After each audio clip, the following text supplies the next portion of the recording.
एक दिन हजरत मोहम्मद सल्लल्लाहु अलैहि वसल्लम के दौर में अरब में फादास नाम का एक गांव था। इस गांव में रोकाना नाम का एक मशहूर पहलवान रहता था जो बहुत ही ताकतवर और विशाल शरीर वाला था। उस जमाने में रोकाना को सबसे बलशाली इंसान माना जाता था क्योंकि कुश्ती में कोई भी उसके सामने टिक नहीं पाता था। हर मुकाबले में लोग उसकी ताकत के आगे हार मान लेते थे। अरब में उसकी बहादुरी और शक्ति के चर्चे हर तरफ थे। एक दिन रोकाना अपने गांव के कुछ लोगों के साथ कुश्ती को लेकर बातचीत कर रहा था। तभी वहाँ एक अजनबी आया। उसने सभी को संबोधित करते हुए कहा, क्या तुम लोगों को पता है कि मक्का में एक नबी तशरीफ लाए हैं? उनका नाम मोहम्मद सल्लल्लाहु अलैहि वसल्लम है। वह अल्लाह के सच्चे रसूल हैं और उन पर आसमान से कुरान उतारी गई है। उनकी बातों को सुनकर बहुत से लोग इस्लाम कबूल कर रहे हैं। कहा जाता है कि उनके पास कई अजूबे दिखाने की ताकत भी है। उस शख्स की बातें सुनकर वहाँ मौजूद लोगों में हलचल मच गई। सबने कहा, हमें भी उनसे मिलकर उनकी बातें सुननी चाहिए। रोकाना भी सोच में पड़ गया और थोड़ी देर बाद बोल पड़ा, अगर वह सच में अल्लाह के भेजे हुए नबी हैं, तो मुझे उनसे कुश्ती लड़नी होगी। अगर मैंने उन्हें हरा दिया तो साबित हो जाएगा कि वह सिर्फ एक आम इंसान है। यही सोचते हुए रोकाना पहलवान अपने घर लौट आया। उसका एक बेटा था जिसका नाम यजीद था। वह भी अपने पिता की तरह बेहद ताकतवर था और उसने कभी किसी मुकाबले में हार नहीं मानी थी। रोकाना ने अपने बेटे से कहा, मैंने सुना है मक्का में मोहम्मद सल्लल्लाहु अलैहि वसल्लम नाम का एक व्यक्ति है जिसे लोग बहुत बड़ा जादूगर कहते हैं। इसलिए मैं सोच रहा हूँ कि मक्का जाकर उनसे मिलूं और उनके साथ कुश्ती करूं। रोकाना की यह बात सुनकर उसका बेटा यजीद बोला, बाबा मैं भी आपके साथ मक्का जाऊंगा। मैं भी देखना चाहता हूँ कि वह वास्तव में कौन है। कुछ दिनों बाद रोकाना और उसका बेटा यजीद मोहम्मद सल्लल्लाहु अलैहि वसल्लम से मिलने के लिए मक्का की ओर रवाना हो गए। लंबा सफर तय करने के बाद तपते रेगिस्तान को पार करके वे आखिरकार मक्का पहुंच गए। लेकिन मक्का पहुंचते ही रोकाना ने महसूस किया कि उसके दिल में एक अजीब सी शांति समा गई है।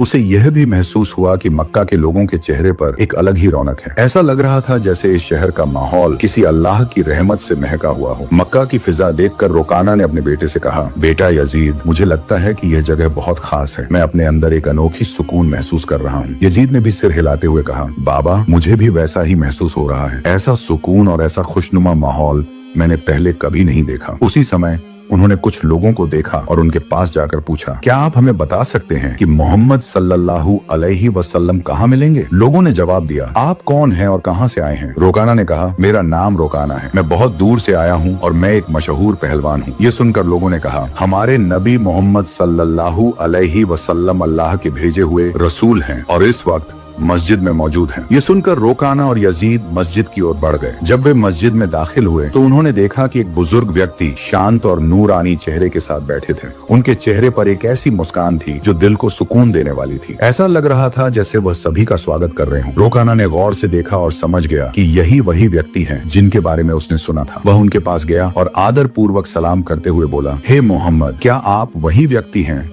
जिनके बारे में लोगों से सुना है? लोग कहते हैं कि आप अल्लाह के भेजे हुए रसूल हैं। मोहम्मद सल्लल्लाहु अलैहि वसल्लम ने बड़े ही नर्म लहजे में जवाब दिया, वालेकुम अस्सलाम। हाँ, तुमने सही सुना है, लेकिन तुम कौन हो और कहाँ से आए हो? रोकाना ने गर्व से कहा, मैं बहुत दूर से आपकी तलाश में आया हूँ। मेरा नाम रोकाना है और मैं इस दौर का सबसे ताकतवर पहलवान हूँ। अब तक मैंने कभी किसी कुश्ती में हार नहीं मानी। रसूल पाक सल्लल्लाहु अलैहि वसल्लम ने मुस्कुराते हुए कहा, रोकाना पहले बैठो, फिर हम बातें करेंगे। रोकाना सोचने लगा कि यह शख्स मुझसे आखिर क्या बात करना चाहते हैं। तभी मोहम्मद सल्लल्लाहु अलैहि वसल्लम ने उससे बड़ी ही नरमी से कहा, रोकाना, अल्लाह से डरो। तुम्हारे जिस्म में जो ताकत है वह उसी अल्लाह ने दी है जिसने तुम्हें इतना बड़ा पहलवान बनाया है। उसी महान अल्लाह के आगे सिर झुकाओ, उसी पर ईमान लाओ और मुझे उसका रसूल मानो। रोकाना ने हैरानी से कहा, हे मोहम्मद, तुम क्या कह रहे हो? मैं तो यहाँ सिर्फ कुश्ती लड़ने आया हूँ। मैंने सुना है कि तुम अल्लाह के भेजे हुए रसूल हो और तुम्हारे पास कोई खास ताकत है। इसी वजह से मैंने फैसला किया कि मैं तुम्हारे साथ कुश्ती करूंगा, लेकिन तुम मुझे इस्लाम अपनाने के लिए कह रहे हो। दयालु नबी मोहम्मद सल्लल्लाहु अलैहि वसल्लम ने नरमी से कहा, रोकाना, तुम मेरे साथ कुश्ती लड़ना चाहते हो, लेकिन यह मेरा काम नहीं है। कुश्ती लड़ना पहलवानों का काम है और मैं कोई पहलवान नहीं हूँ। रोकाना हंसते हुए बोला, हे मोहम्मद, मैं तुम्हारी ये बातें सुनने नहीं आया हूँ। मैंने सुना है कि तुम बहुत ताकतवर हो, तुम्हें जादू भी आता है। अगर तुम सच में अल्लाह के रसूल हो तो अपनी ताकत से मुझे कुश्ती में हरा कर दिखाओ। मोहम्मद सल्लल्लाहु अलैहि वसल्लम मुस्कुराए और बोले, रोकाना, तुम इतनी जिद कर रहे हो, इसलिए मैं तुम्हारे साथ एक शर्त पर कुश्ती लड़ने के लिए तैयार हूँ। रोकाना ने उत्सुकता से पूछा, क्या शर्त है? नबी रहमत सल्लल्लाहु अलैहि वसल्लम ने फरमाया, अगर तुम कुश्ती में मुझसे हार गए तो तुम्हें इस्लाम कबूल करना होगा और मुझे अल्लाह का भेजा हुआ रसूल मानना होगा। रोकाना ये सुनकर सोचने लगा, ये एक आम आदमी मुझे कैसे हरा सकता है? मेरी चौड़ी छाती, मजबूत हाथ पैर और गजब की ताकत के सामने ये मामूली इंसान नहीं टिक पाएगा। मैं दुनिया का सबसे ताकतवर पहलवान हूँ और आज तक कोई मुझे हरा नहीं सका। ये तो पहलवान भी नहीं है, फिर यह मेरी बराबरी कैसे करेगा? यही सोचकर रोकाना ने मोहम्मद सल्लल्लाहु अलैहि वसल्लम का मजाक उड़ाया और फिर घमंड भरे स्वर में बोला, ठीक है, मैं तुम्हारी शर्त मानता हूँ। अगर तुम मुझे हरा देते हो तो मैं तुम्हें अल्लाह का रसूल मान लूंगा, अल्लाह पर ईमान लाकर इस्लाम कबूल कर लूंगा। इसके बाद कुश्ती के लिए एक बड़ा मैदान तैयार किया गया। मक्का और आसपास के इलाकों से लोग ये मुकाबला देखने के लिए उमड़ पड़े। हर कोई उत्सुक था कि क्या होगा। लोग जानते थे कि रोकाना अपनी ताकत के लिए मशहूर है, लेकिन वे यह भी देखना चाहते थे कि मोहम्मद सल्लल्लाहु अलैहि वसल्लम कैसे मुकाबला करेंगे। फिर तय समय पर मुकाबला शुरू हुआ। दयालु नबी मोहम्मद सल्लल्लाहु अलैहि वसल्लम और रोकाना मैदान में उतरे। जैसे ही मुकाबला शुरू हुआ, रोकाना ने पूरे जोश के साथ रसूल सल्लल्लाहु अलैहि वसल्लम पर हमला करने के लिए कदम बढ़ाया, लेकिन तभी नबी रहमत सल्लल्लाहु अलैहि वसल्लम ने बड़ी आसानी से रोकाना को पकड़कर एक झटके में उठा लिया और जमीन पर पटक दिया। रोकाना को यकीन ही नहीं हुआ कि वह इतनी आसानी से गिर गया। उसने खुद को संभालने की कोशिश की, लेकिन उसने महसूस किया कि उसकी आधी ताकत खत्म हो चुकी थी। रसूल सल्लल्लाहु अलैहि वसल्लम ने मुस्कुराते हुए कहा, हे रोकाना, तुम हार चुके हो। अब भी क्या तुम मुकाबला जारी रखना चाहते हो? क्यों नहीं अपनी हार मान लेते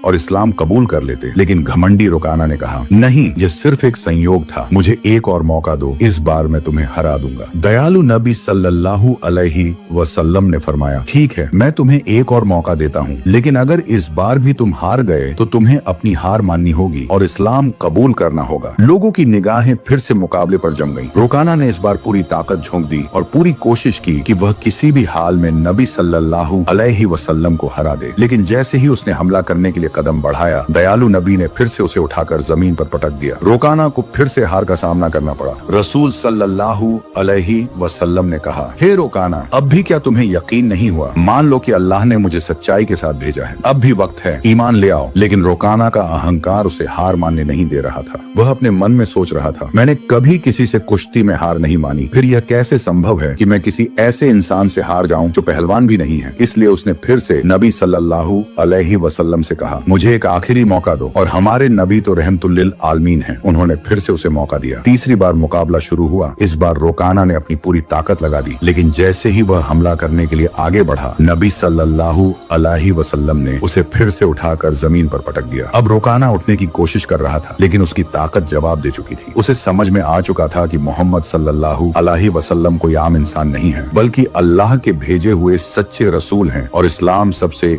बेहतरीन धर्म है। फिर रुकाना ने रसूल सल्लल्लाहु अलैहि वसल्लम से कहा, हे अल्लाह के नबी, अब मुझे यकीन हो गया है कि आप सच में अल्लाह के रसूल हैं और इस्लाम सच्चा धर्म है। मैं आपको नबी के रूप में स्वीकार करता हूँ और अल्लाह पर ईमान लाता हूँ। जब रुकाना ने इस्लाम कबूल कर लिया तो रसूल सल्लल्लाहु अलैहि वसल्लम ने फरमाया, अब तुम सच्चाई को समझ चुके हो। दरअसल इंसान कभी भी अपनी ताकत से मजबूत नहीं होता। अल्लाह ने मुझे जो ताकत दी है उसी की वजह से आज तुम मुझसे हार गए हो, और यह भी अल्लाह ही की मर्जी थी कि तुम इतने बड़े पहलवान बने। अगर अल्लाह नहीं चाहते तो मैं तुम्हें हराने की ताकत भी नहीं रखता। रसूल सल्लल्लाहु अलैहि वसल्लम की यह बात सुनकर रुकाना की आंखों में आंसू आ गए। उसने खुशी और सुकून के साथ इस्लाम धर्म कबूल कर लिया। यह घटना हमारे नबी की महानता का एक जिंदा चमत्कार थी। लेकिन तभी एक और चुनौती सामने आ गई। रुकाना का बेटा यजीद, जो खुद भी एक मशहूर और ताकतवर पहलवान था, अपने पिता की हार को स्वीकार करने के लिए तैयार नहीं था। उसके अंदर एक अजीब सा आत्मविश्वास था जो उसे अपने पिता की हार का बदला लेने के लिए उकसा रहा था। यजीद ने गुस्से और जोश में भरकर रसूल सल्लल्लाहु अलैहि वसल्लम को ललकारा, हे मोहम्मद, आपने मेरे पिता को कुश्ती में हराकर यह साबित कर दिया कि आप असाधारण इंसान हैं, लेकिन मैं आपकी ताकत का अंदाजा नहीं लगा पाया। क्या आप मेरे साथ कुश्ती लड़ेंगे? रसूल सल्लल्लाहु अलैहि वसल्लम ने यजीद की आंखों में देखा और समझ गए कि उसके दिल में अब भी संदेह बाकी है। उसे ईमान की रोशनी की जरूरत थी, इसलिए उन्होंने मुस्कुराते हुए उसका चैलेंज स्वीकार कर लिया। अब यजीद ने खुद को लड़ाई के लिए तैयार किया। वह अपने पिता की तरह ही ताकतवर था और उसने कभी किसी से हार नहीं मानी थी। उसके मन में एक ही बात चल रही थी कि वह मोहम्मद सल्लल्लाहु अलैहि वसल्लम को हराकर अपने पिता की हार का बदला लेगा और अपने खानदान की इज्जत वापस पाएगा। फिर जब कुश्ती शुरू हुई तो यजीद यजीद ने अपनी पूरी ताकत लगा दी। हजरत मोहम्मद सल्लल्लाहु अलैहि वसल्लम पर हमला किया गया, लेकिन हमारे नबी ने हर एक वार को आसानी से रोक लिया। यजीद हैरान रह गया, उसे यकीन नहीं हो रहा था कि यह कैसे संभव है। फिर रसूल सल्लल्लाहु अलैहि वसल्लम ने उसे एक मौका दिया ताकि वह अपनी पूरी ताकत आजमा सके। यजीद ने पूरी ताकत से हमला किया, लेकिन इस बार भी रसूल सल्लल्लाहु अलैहि वसल्लम ने उसे जमीन पर गिरा दिया। यजीद का शरीर इतनी जोर से जमीन से टकराया कि उसे लगा